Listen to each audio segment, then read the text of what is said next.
Welcome back to the channel. After extensive UCL fantasy coverage over the weekend, we're back to FPL content since the reaction stream on Saturday, and I'll be discussing 11 players to buy, hold, sell and skip heading into Game Week 11. Let me know your thoughts down in the comment section below. As always, on screen you can see the most transferred in players at this point of the game week. Chris Wood is top, with the likes of Salah, Aina, Solanke and Mbumo in the top 5. Some of these players will be discussed today, and also some under-the-radar picks with very low ownership that can do very well, not just in Game Week 11, but also in the long term. Smash the like button and subscribe if you're new. If you enjoy my content, I promise to get this to over 200 likes and to keep on pushing towards 35 subscribers and beyond. We hit 29k just a couple of weeks ago, and we're looking to get to 30,000 by the next UCL Fantasy deadline stream in early December. Thank you very much for your support. It's massively appreciated, as always. Without further ado, let's jump straight into it. It has been a while, but Isak is back to being covered in one of these videos, and I think he's a buy from this point onwards. You might argue the best time to buy him will be Game Week 12, when he faces a struggling West Ham side at home, but even Nottingham Forest away is a decent fixture for Newcastle, and you'd probably give the edge to the home team here, but Isak can come away with an attack in return. He has 3 goals and 1 assist so far this season, and some tremendous underlying stats like 18 shots inside the box, an XG figure of 3.58, considering the fact he's only played 8 matches, and obviously he had some injury problems this season. 7 big chances and 7 key passes. He was very impressive against Arsenal, scoring a bullet header. His hold-up play was tremendous, and he's one of the best strikers in the Premier League. His problem is staying fit throughout the entire season, but if we look at the last campaign, he was able to kind of overcome these fitness issues, and he got over 20 goals for Newcastle and was a contender for the Player of the Year award. I think Isak is the best Newcastle asset by far. Anthony Gordon might be another one you're looking at, but I think Isak is a step above, and he will easily add to the 36 FPL points he currently has, and I could see him getting to 100 points by the time we get to early 2025 with his consistency. Whenever I've highlighted Bruno Fernandes in a Transfers podcast this season, he has been categorised as a skip or a sell. He's only got 1 goal, which actually came in Game Week 10 against Chelsea from the penalty spot. He got maximum bonus points as a result. 2 assists. All the stats are great for Bruno Fernandes, except for the goals and assist figure. 32 shots, only 6 of them on target, but he's had a lot of big chances, 6 of them in fact, 7 big chance created, and 15 key passes, and even the XG is 3.74, so there has been a massive underperformance for Bruno Fernandes. And in terms of Man United assets, I still think Garnacho is my favourite attacker, but Bruno Fernandes would be a close second, and with Ruben Amorim coming in from Game Week 12 onwards, we could see a surge in Bruno Fernandes' performances and FPL output. Not to mention with Ruud van Nistelrooy in Game Week 11, I still think United can get the job done against Leicester City. They actually beat them 5-2 in Van Nistelrooy's first game in charge just a week ago in the Carabao Cup. So I think Bruno Fernandes has a lot to offer in this free Game Week period. But beyond Game Week 13, I would argue there are better midfielders out there, even Jared Bowen, maybe a Liverpool midfielder, not to mention Brian Mbumo and many others at a similar price tag or below. But I think Bruno Fernandes for a free Game Week punt is certainly worth the investment, facing Leicester City, Ipswich Town and Everton.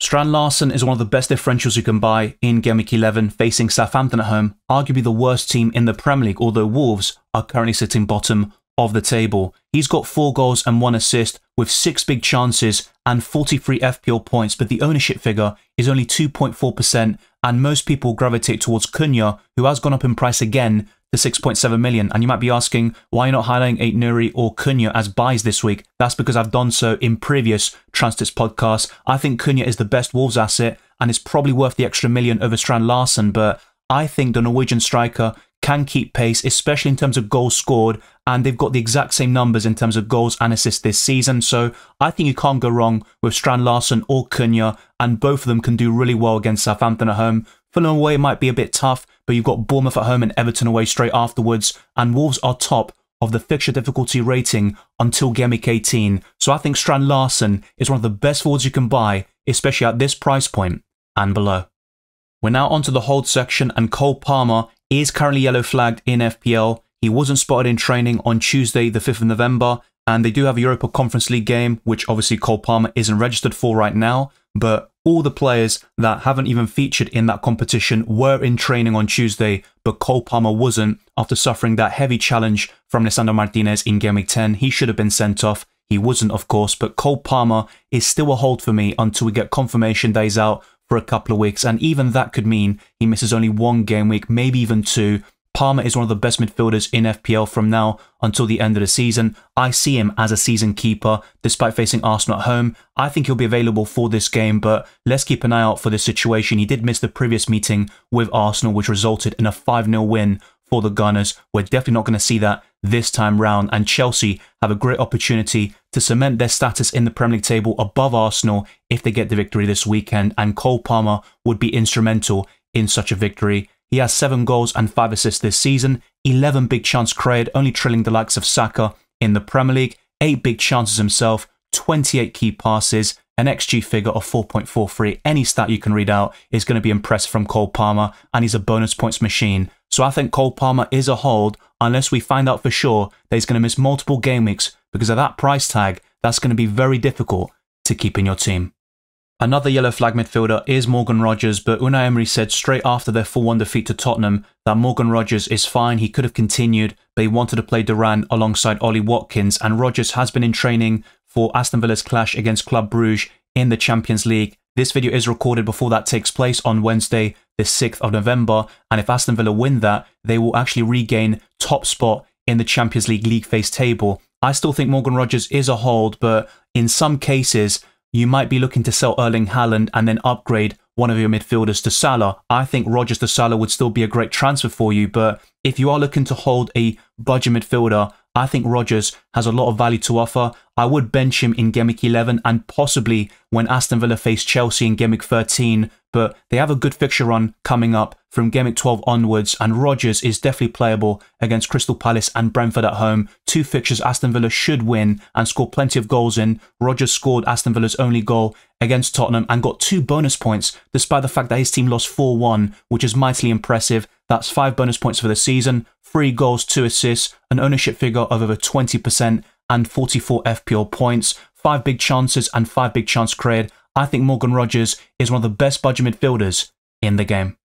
Manchester City lost 4-1 against Sporting in the Champions League, and Gavardio got 0 points in UCL Fantasy despite the fact that you get ball recovery points in that game, but I still think Gavardio is worth holding on to for the long term, but the next 3 fixtures look really tough, and it wouldn't surprise me if the Croatian blanked in every single one of them. But from Game Week 14 and beyond, I think a lot of people will invest in Gavardio because he's getting consistent attacking returns. That's 3 goals for the campaign in the Premier League. An XG figure of only 0.65 though, 10 key passes and 49 FPL points, and his ownership is actually creeping up to 30.6%. He is the 7th most transferred in player at the time of this recording, but Man City are in a really delicate state. They're vulnerable. Without Rodri, they're missing him big time, but certain key players like Kevin De Bruyne are returning, so I think they'll score more goals. And if Rico Lewis isn't in the side, I think Gavardio has more license to bomb forward and get into really good positions. So I do like Gavardio as a long-term purchase, but I wouldn't be looking to buy him in right now, especially with the next 3 fixtures where I ultimately don't see Man City keeping a clean sheet. But football is a funny game, and with 3 losses in a row across all competitions, I think the citizens will be raring to go against Brighton. Only Chris Wood and Mohamed Salah have been transferred in by more FPL managers at this point of the game week than Aina, but I wouldn't be looking to buy him in. I think back in Game Week 8, I highlighted him as a buy, but the timing now would be a bit awkward facing Newcastle, Arsenal and Manchester City over the next 4 game weeks. I think Nottingham Forest will keep a clean sheet in Game Week 13 against Ipswich Town, but if we look beyond up until Game Week 17-18, I don't see many clean sheets for Nottingham Forest. I know they went to Anfield and got a 1-0 victory. They were also resolute at Stamford Bridge, so they can get a surprise result against one of the top teams in the country, like Arsenal, Manchester City. But I don't think buying Aina now makes a lot of sense, and it would be points chasing, in my opinion. He got 15 points in Game Week 10 after scoring his first goal of the season with his only shot on target against West Ham. It was a stunning strike, but I don't think he'll get many goals this season. It honestly wouldn't surprise me if he didn't get another one for the remainder of the campaign. And in terms of assists, he'll probably get a couple, and bonus points is really impressive for Aina. That's one thing I like about him, especially if Forest keep a clean sheet in a 0-0 draw or maybe a narrow victory. But I wouldn't be looking to buy Nottingham Forest defenders and arguably Chris Wood right now. If you got him, that's great. Hold on to him, and I think a clean sheet against Ipswich Town is very likely on paper. But I don't see many returns for Aina and other Nottingham Forest assets until Game Week 18, so I think the time has passed with their favourable fixture run coming to an end. This is where things get very interesting. I believe this is the first time I've covered Erling Haaland in a Transits podcast because normally he's a buy or hold. Very simple stuff. But his ownership has dropped below 70% for the first time in months. He got 0 points in UCL Fantasy just like his teammate Gavadio after missing a penalty in that 4-1 defeat to Sporting, whilst Gyökeres scored a hat-trick. Haaland has 11 goals in the Premier League, but in the last 5 game weeks, that's only 1 goal, which came in the first 5 minutes against Southampton. He has missed 8 big chances in the last 3 matches in all competitions. That is the most of any player in Europe's top 5 leagues, and the next 3 fixtures look tough on the FDR, but you can't base everything on the FDR, especially with a quality player and team like Haaland and Manchester City. He has 77 FPL points, but the reason why I think he is a sell is because he costs 15.3 million, and this could soon drop to 15.2 million, and I think you can spread the money around very easily. Buy Salah, Saka and Palmer in the midfield, perhaps Trent at the back and another premium defender, not to mention quality forwards like Isak that I mentioned earlier, Nicholas Jackson, although he's 1 yellow card away from suspension, and many others to have a balanced 50-man squad, so you're not over-reliant on Erling Haaland, and if he blanks and you captain him, you have a very bad chance of getting green arrows and continuous progression and consistency. I'd rather have a balanced team where you put your eggs in different baskets so you have more coverage and also more avenues to points from consistent assets. That's why Erling Haaland is a sell. I think Brighton and Tottenham could really suit him, and you could argue Gameweek 13 is the fixture where you'd expect Haaland to blank and you could easily sell him there. But then he's got great fixtures from Gameweek 14 onwards, so it's not going to be easy no matter what you do if you keep Haaland and go without Salah for another week, or if you sell Erling Haaland, because he could easily get a brace or a hat-trick against Brighton and Tottenham.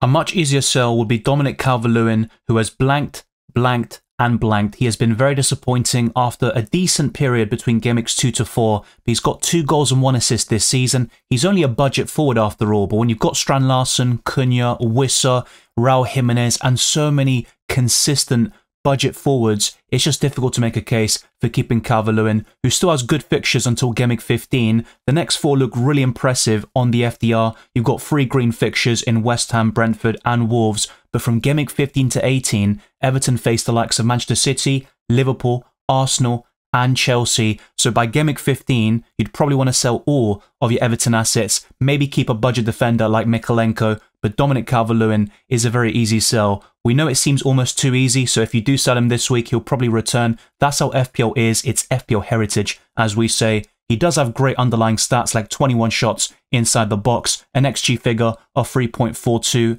and 9 big chances, but his finishing ability has just really regressed since his multiple injuries, and he's not reliable in front of goal. So I think Dominic Calvert-Lewin is a sell.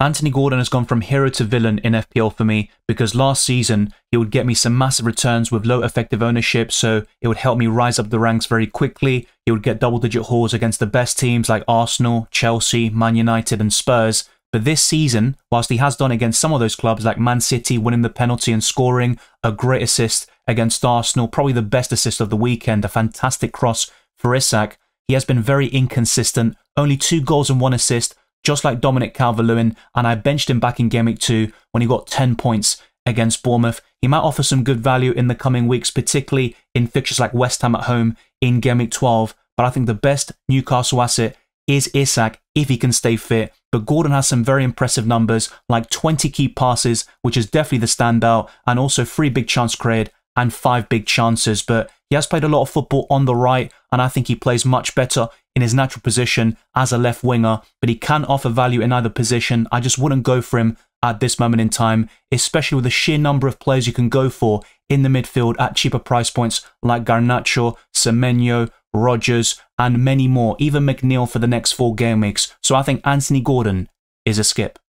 The final player covered today is Virgil van Dijk, the highest scoring FPL defender at the moment with 50 points overall, only 1 yellow card, which is very impressive. And in the last 2 game weeks, he scored against Arsenal in Game Week 9 and got the assist against Brighton. So he's going to get a lot of investment in the next couple of weeks. I think he can do really well against Southampton away in Game Week 12, his former club. We've got Man City and Newcastle over the next 4 game weeks, and I think Trent Alexander-Arnold is still worth the extra million, or you could save $1 million by going for Konate, who is actually fine right now. He played against Bayer Leverkusen in that 4-0 victory. Liverpool are leading the Champions League and Premier League at the moment. They might suffer a blip later this season, but I think Arne Slot is doing a great job considering he hasn't made that much investment over the summer, and they're playing a really good style of football, getting results, not conceding many chances. In fact, they've got the best defensive record in the Premier League this season, and that's backed up by the underlying numbers like the expected goals conceded. But I would skip Virgil van Dijk at this moment in time. You could buy him as a 1-week punt in Game Week 12, but I think the timing might be a little bit off with Man City and Newcastle on the horizon, and even Aston Villa could be tough from a defensive perspective. If you disagree, let me know down in the comment section below. Do you think Van Dijk is a better FPL asset than Trent Alexander-Arnold? So far this season, that has been the case, but I think it will switch from now until the end of the campaign. That wraps up another transfers video for Game Week 11 this time, and the most transferred out players include Erling Haaland, who is being sold in droves right now. Almost 300,000 managers have sold him, with Brighton and Tottenham up next. I have to say, I think it's a good decision overall for the team, and balancing your squad, having Salah, I completely understand it. I'm just a bit worried about Haaland. I think some people who haven't done it already, they could find themselves regretting it instantly. Just in short, if you sell Erling Haaland, don't buy him back straight away if he scores a brace or a hat-trick against Brighton, which is certainly possible. He has had 8 big chances in the last 3 games after all. He's just been missing them, and ultimately it will swing back in his favour. But he basically needs to score a brace or a hat-trick in every single game to justify his hefty price tag of 15.3 million. Thank you very much for watching this video and listening to this podcast. If you enjoyed it or found it useful, then be sure to smash the like button and subscribe for new. Let's try to get this video to over 200 likes, and let's keep on pushing towards 35 subscribers and beyond. Follow me on Twitter and Instagram, DylanRCM, and check all the other links in the description below for my Patreon and the championships for early access to my videos, amongst many other perks, the Discord server, FPL League, Draft Hound, as well as Spotify. Leave a 5-star review on my podcast. It would go a long way to support my channel. I wish you all the best of luck for Game Week 11 and the rest of the season, and I'll see you next time.